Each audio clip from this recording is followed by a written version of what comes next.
والصلاة والسلام على رسول الله وعلى آله وصحبه ومن والاه أما بعد. So we're continuing our program. We were supposed to do the program yesterday, so there was a change in plans. We're looking at the meanings and the messages behind what we recite and pray again and again in our salah. Today what I wanted to do, we mentioned in our last program that Ramadan is the month of the Quran. Quran is a book of guidance, and we asked how many of us understand the Quran, or at least try to understand the Quran.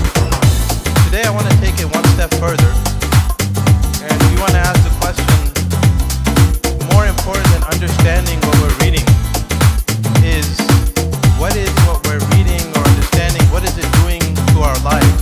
How are our lives different or being transformed by what we read? I'm just going to share one hadith with you from the Prophet ﷺ and take a step back into history from this particular hadith that shows you how the words of Allah subhanahu wa ta'ala and the words of the Prophet ﷺ affected people. This hadith is from Bukhari and other books of hadith. An Abi Abdurrahman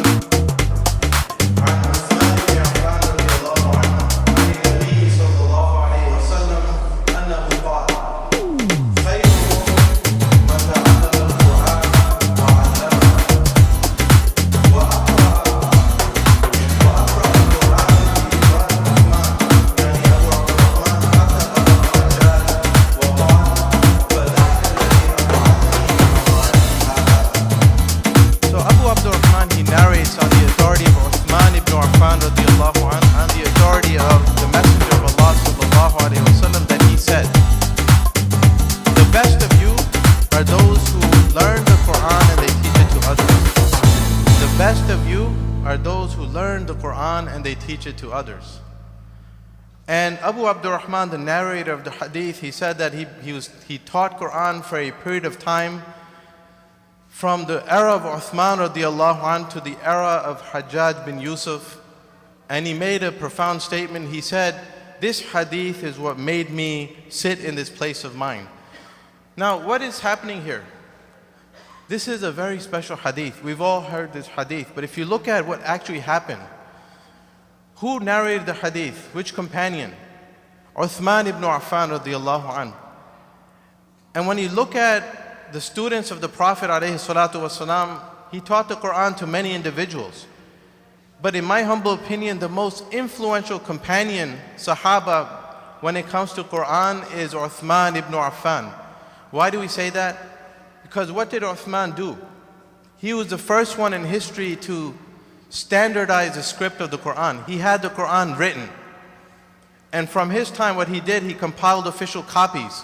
He sent them throughout the Muslim world. And from his time until now, any single Quran that is written in the history of this ummah, or printed in a printing press, or printed from a PDF document, is written from the script of Uthman. So if you open up the Quran in the first page, you'll find Birasm al-Uthmani, by the script of Uthman. So we know when we read the Quran, every harf is reward. لِكُلِّ حَرْفٍ عَشْرُ حَسَنَاتٍ, as the Prophet said. Every harf that we read, every letter is 10 rewards. Now imagine the Quran you're reading, I'm reading, in this masjid, in the other masajid in New Jersey. Any single person on the face of this earth that's reciting Quran is from the work of Uthman radiallahu anh. Every letter is adding to his reward. That's why what he did for the Quran, he established this legacy. It's unimaginable. From his time until the end of time, anyone who will recite Quran, the reward is going to Uthman radiallahu anh. Now in this hadith, Uthman is the one who heard this statement of the Prophet. خَيْرُكُمْ مَنْ تَعَلَّمَ الْقُرْآنَ وَعَلَّمَهُ. And do you think it's a coincidence? His service, his khidmah to the Quran. It was because he heard these things, and these words, when these companions and these early Muslims heard them, it transformed them. Now who's the sub-narrator of the hadith? We said Abu Abdurrahman narrated from Uthman. Who is Abu Abdurrahman as-Sulami radiallahu anh? He was a great tabi'i. He was actually born in the lifetime of the Prophet, but he never got to meet him, so he's from the students of the companions, the tabi'in. So he was among the students of Uthman.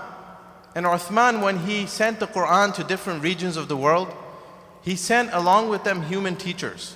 He didn't just send the book, he sent a guide to teach people the Quran. So he picked to the city of Kufa, he sent the copy of the Mus'haf. He sent along with that Quran Abu Abdurrahman as-Sulami. And he sent him to Kufa. And Abu Abdurrahman, he describes what happened. He said he went to Kufa and he brought the Quran and he found the largest masjid in Kufa. He went to that masjid, he found one spot by the pillar and he sat down and he began teaching people Quran. Until the rest of his life, he was teaching people Quran in that same spot.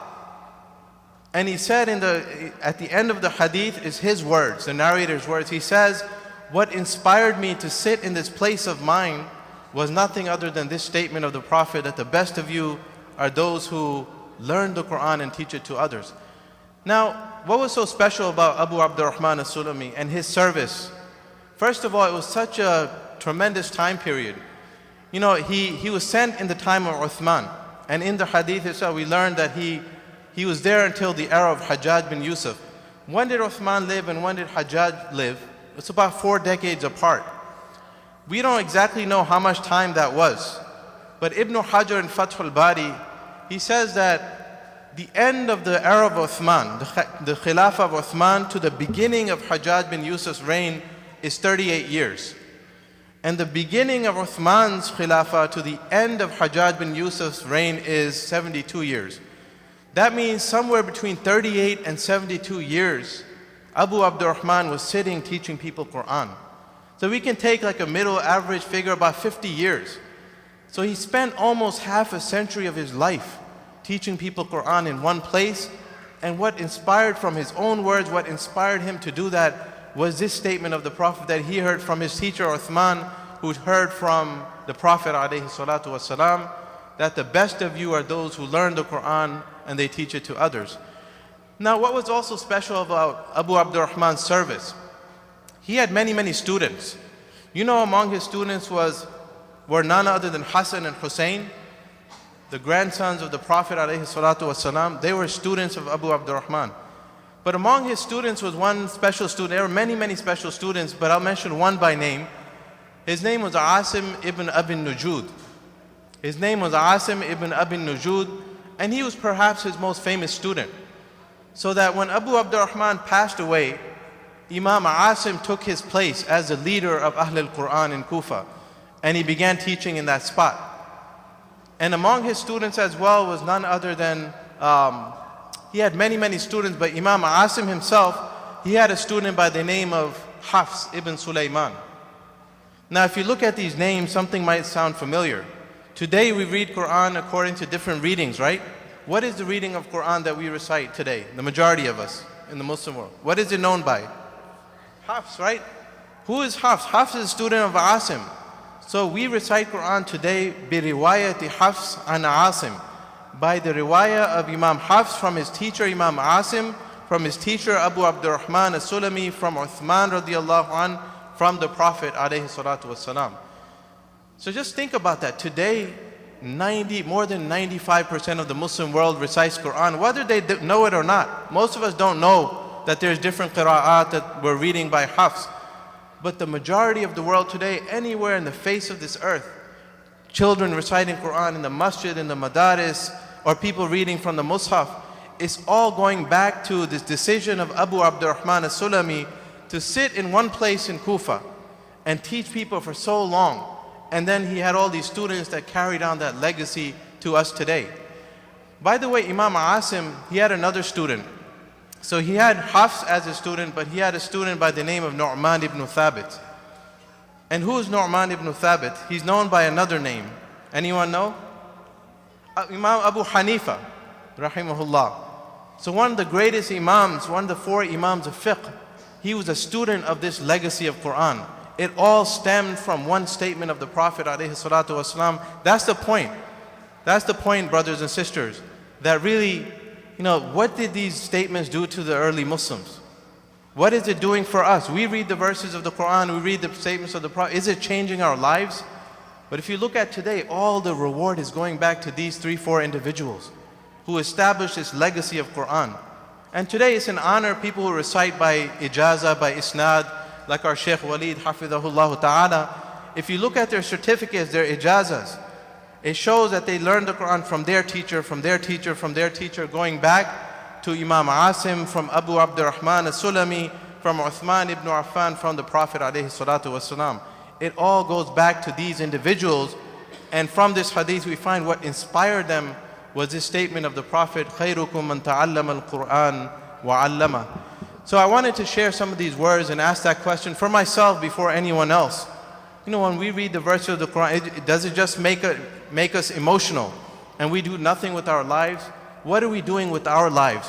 What kind of legacy are we leaving for our children and for subsequent generations? And lastly, I wanted to honor, I think our Shaykh Walid Atif, hafidhahullah ta'ala, he didn't get the introduction that he deserved. You know, we come here, we listen to his Quran, but really we don't know what a gem we have in our midst. Shaykh Walid Atif, hafidhahullah ta'ala, he's from Alexandria. He teaches Quran, he's an Arabic teacher over there. But his teacher, Shaykh Muhammad Abdul Hamid Abdullah, is known to be a person in this world who has the highest chain of Quran. Meaning he has the shortest links between him and the Prophet alayhi salatu wasalam. He has about 28 or 29 links, people between him and the Prophet alayhi salatu wasalam. So it's an honor to have people like that in our midst. We need to honor them, we need to respect them and appreciate them. And in terms of appreciation, I wanted to present to him my book, Children's Bequest. Now we sold more than 200 of these books. I've personally taught Tajweed to about 200 students. Most people don't know this book, the idea for this book came when I was sitting in the class of Shaykh Walid more than 10 years ago. He taught us Tuhfatul Atfal, a famous poem about Tajweed. And while we were sitting there, his classes were in Arabic. I had the idea of translating. And bifadlillahi ta'ala, some years later, I was able to translate this text, Tuhfatul Atfal. And I used the classes of our Shaykh Walid as a base for this book. So all the students, I need them to know, those of you who have studied this book with me, more than 200 students, all of that is coming from Shaykh Walid Atif, hafidhahullah ta'ala. So really it should be his name and not my name. I just translated the information, so I wanted to present this book to Shaykh Walid as appreciation. فَلْيَتَفَضَّلْ شَيْخ مَشْكُورًا جِدًّا. نسأل الله أن يجعل كل ذلك في ميزان حسناتكم. بارك الله فيكم. And I donated about 20 copies to the masjid. These are the last 20 copies in print before the second printing. So I'll ask Shaykh Ala if he wants to conduct that. We have 20 copies. All the proceeds, 100% will go to the masjid, to Minhal Center. So we only have 20 copies. We'll set a price. And inshallah people can take afterwards.